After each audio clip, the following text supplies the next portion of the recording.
प्रिय विद्यार्थियों, आप में से बहुत लोग इंजीनियर बनना चाहते हैं और आज 15 सितंबर को हम लोग इंजीनियर्स डे मनाते हैं। आइए, कुछ बातें शायद आपके दिमाग में हो या भ्रम हो, उनको आज मैं थोड़ा दुरुस्त करने का कोशिश करूंगा। पहली बात, इंजीनियर्स डे का कोई इंजन नाम के शब्द से कोई संबंध नहीं है। इंजन और इंजीनियर्स दोनों बिल्कुल अलग अलग हैं। कुछ लोग ये समझते हैं कि इंजीनियर्स बेसिकली इंजन बनाने का या इंजन को रिपेयर करने का काम करते हैं, तो यह बिल्कुल गलत धारणा है। दरअसल इंजीनियर शब्द एक लैटिन शब्द से लिया गया, अंग्रेजी का इंजीनियर शब्द, जिसकी स्पेलिंग मैंने आपके सामने यहां लिखा है, INGENIARE, इंजीनियर।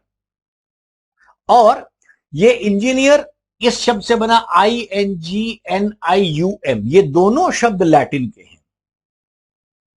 तो इंजीनियर का मतलब है जो कुछ डिवाइस करे, कुछ नया योगदान करे, किसी भी प्रकार का, क्लेवर पर्सन समझिए। इंजीनियम बुद्धि को कह सकते हैं आप दूसरे शब्दों में, कौशल वाली बुद्धि, जो कुछ भी नया कर सके, कुछ डिवाइस बना सके, कुछ ऐसी चीज का उद्गम कर सके जो आपकी प्रॉब्लम्स को सॉल्व कर सके, ये सब इंजीनियर के अंदर आता है।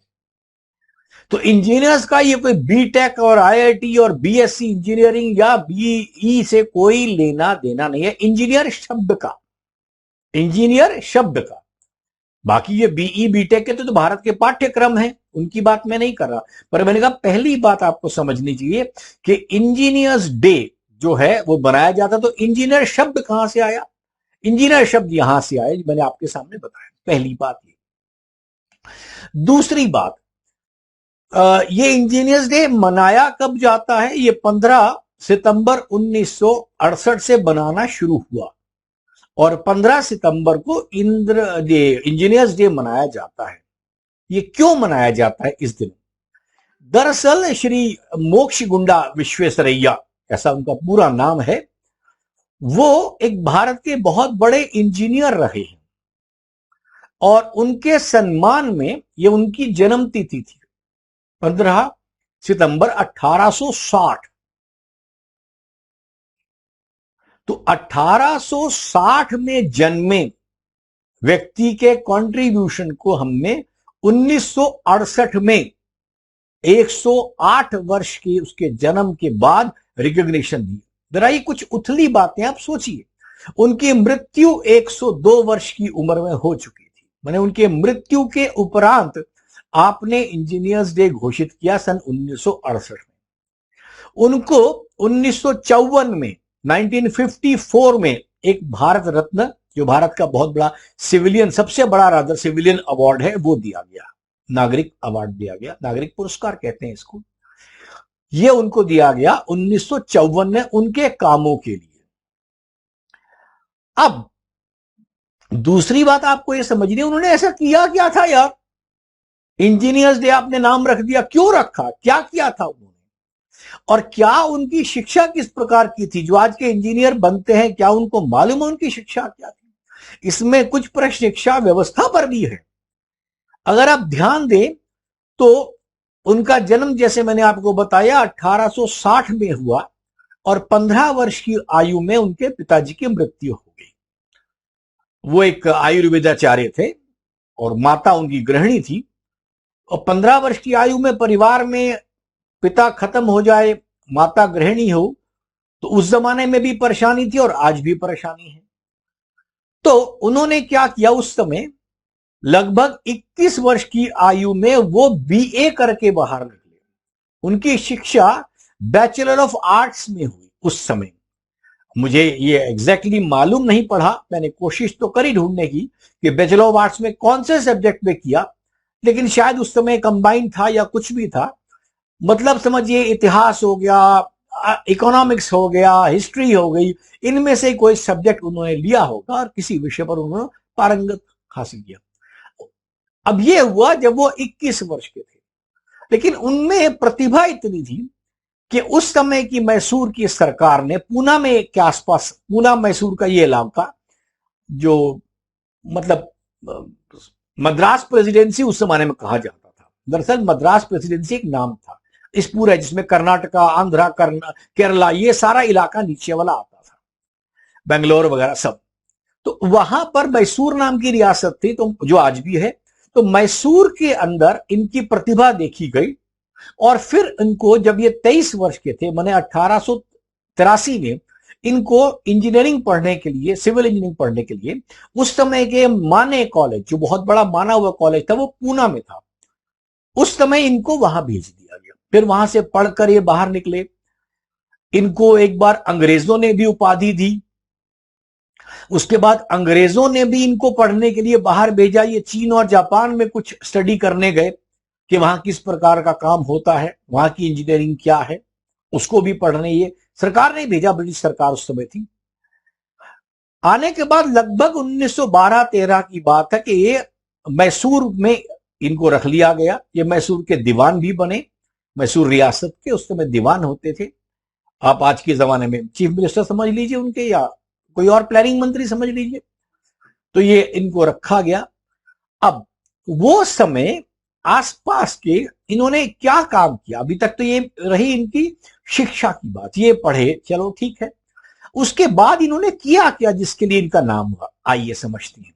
दरअसल आपको पता है, आपके इलाके में आसपास एक चीज होती है, डैम, बांध जिसे कहते हैं। सबसे कॉमन काम बांध का बिजली का उत्पादन है। तो बांध में पानी भरता है, हाइड्रोलिक मतलब हाइड्रो एनर्जी ली जाती है, और उससे टरबाइन चलाकर बिजली बनाई जाती है। ये एक कॉमन सी बात, आप कभी भी जानकारी हासिल कर सकते हैं। लेकिन कई बार क्या है, पानी अधिक आने की वजह से, क्योंकि जो बांध बना है, बांध की एक निश्चित कैपेसिटी है, उस कैपेसिटी से अधिक आप पानी रखेंगे तो आपको परेशानी हो जाएगी, बांध टूटने का खतरा है। आपको याद होगा दिल्ली में अभी पीछे बाढ़ आने वाली थी हरियाणा से, तो कभी आपने नाम सुना होगा, हथिनी बैराज से पानी छोड़ दिया, इतने क्यूसेक पानी छोड़ दिया। तो अब समझा जाए कि इन्होंने किया क्या। दरअसल इनको 1912-1913 के आसपास ये मैसूर में काम करने आ गए। तो वहां पर क्या था, एक परेशानी आती थी कि जब भी बांध बनाए जाते थे, आपको मालूम है बांध को बना करके, बांध के पानी का इस्तेमाल करके बिजली बनाई जाती है। तो बांध में जब पानी उसकी कैपेसिटी से ज्यादा आ जाता है, तो बांध से पानी को छोड़ दिया जाता है, निकाल दिया जाता है। जो लोग दिल्ली हरियाणा के हैं, उन्होंने कई बार टीवी पर सुना होगा कि हथिनी बैराज कुंड से इतना पानी छोड़ दिया गया, इतने क्यूसेक पानी छोड़ दिया, जो दिल्ली में फला फला इस समय आ जाएगा। तो उससे क्या होता है, वो पानी जहां पर पहुंचेगा, बांध को बचाने के लिए आपने पानी को छोड़ना है। इसको फ्लड गेट भी कहते हैं। तो पहले इसका कोई बहुत अच्छा तरीका नहीं था हमारे पास, तो उन्होंने इसको बनाया और इसको पेटेंट कराया। पेटेंट कराने के शब्द से आप समझ सकते हैं कि विश्व में पहली बार ऐसा बांध बना होगा। तो इन्होंने मैसूर में यह काम किया।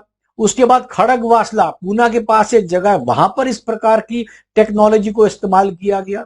फिर ग्वालियर में बांध बना, वहां पर इस टेक्नोलॉजी को इस्तेमाल किया। इन्होंने बिहार में भी कुछ काम किया, मतलब बिहार के पुलों के लिए जो पानी से बह जाते थे उसके ऊपर कुछ काम किया। विशाखापट्टनम के आसपास के पोर्ट की प्रॉब्लम कुछ थी कि वहां पर पानी आ जाता था बहुत ज्यादा और वो डैमेज होता था, उस पर भी काम किया। तो ये सब इन्होंने काम किया। लेकिन ये सारे काम जो उन्होंने किए थे, अब ध्यान दीजिएगा, ये सारे काम लगभग 1920-25 तक पहली बार मतलब मेन काम हो चुके। उसके बाद तो इनकी आवश्यकता पड़ती रही। इनमें यह भी एक खास बात थी, जब वो रिटायर हो गए, सेवानिवृत्त हो गए, वो भी उन्होंने अपनी स्वैच्छिक सेवानिवृत्ति ले ली कि मैं अब काम नहीं करना चाहता। लेकिन उसके बाद भी इनकी शिक्षा, मतलब पढ़ते रहे आगे और जगहों पर जाकर सीखने का काम भी जीवन में करते रहे। तो ये चीज एक विद्यार्थी को समझनी चाहिए कि हमारी पढ़ाई, हमारी शिक्षा, पहली बात। अब यहां से साथ साथ विद्यार्थियों को यह समझना चाहिए कि जो शिक्षा उन्हें लेनी है, पहली शिक्षा यह है कि जीवन पर्यंत, देखो इनकी डिग्री कैसे हुई, इन्होंने पहले आर्ट्स में पढ़ाई करी, फिर इंजीनियरिंग में पढ़ाई करी। माने इनको आर्ट्स से संबंधित, चाहे वो इतिहास हो, ज्योग्राफी हो, हिस्ट्री हो, उसका ज्ञान मिला। हम लोग क्या समझते हैं कि इस सारे ज्ञान की कोई कीमत नहीं है। इन्होंने उस ज्ञान को इंजीनियरिंग के साथ जोड़ा और फिर इतने मैच्योर होकर इतना कुछ बनाया। तो और रिटायरमेंट के बाद भी इनकी तथाकथित रूप से शिक्षा, भले को डिग्री उसके बाद नहीं ली, लेकिन ये पढ़ते रहे और जगहों पर ज्ञान अर्जन करने जाते रहे। तो आज के विद्यार्थी को इंजीनियर्स डे में सबसे पहले समझना चाहिए, मुझे ज्ञान अर्जन करना है, विद्या का अर्जन करना, तभी तो आप विद्यार्थी हैं। आपको विद्यार्थी क्यों कहा जाता है? क्योंकि आप विद्या को अर्थ की तरह ग्रहण करते हैं। आप जानते हैं अर्थ किसे कहा जाता है? हम इकोनॉमिक्स में अर्थशास्त्र कहते हैं। ये अर्थ क्या है? अर्थ माने धन। एक्चुअली ये कैश वाला धन नहीं है, पैसे वाला धन नहीं है, परंतु अर्थ में जो होता है, जो भी आपके पास संपत्ति हो, अब वो ज्ञान भी संपत्ति है, तो क्योंकि आप ज्ञान की संपत्ति का अर्जन करते हैं, इसलिए आपका नाम विद्यार्थी होता है। तो विद्यार्थी जीवन पर्यंत, और मैं अलग से आपसे बात कहूं कि असल में जिज्ञासी तो जीवन पर्यंत, मैं भी आज सीखता हूं। कई बार मुझे अपने विद्यार्थियों से कुछ सीखने का तरीका मिलता है। कोई क्वेश्चन होता है जो मैं जीवन में 10 सालों से एक तरीके से सॉल्व करता रहा, करवाता रहा, लेकिन कोई नया विद्यार्थी कहता सर ऐसे भी कर सकते हैं, मुझे भी शिक्षा मिलती है। तो मैं शिक्षा के लिए अपना दिमाग ओपन रखता हूं कि कुछ सीखने को मिलेगा तो अच्छी बात है।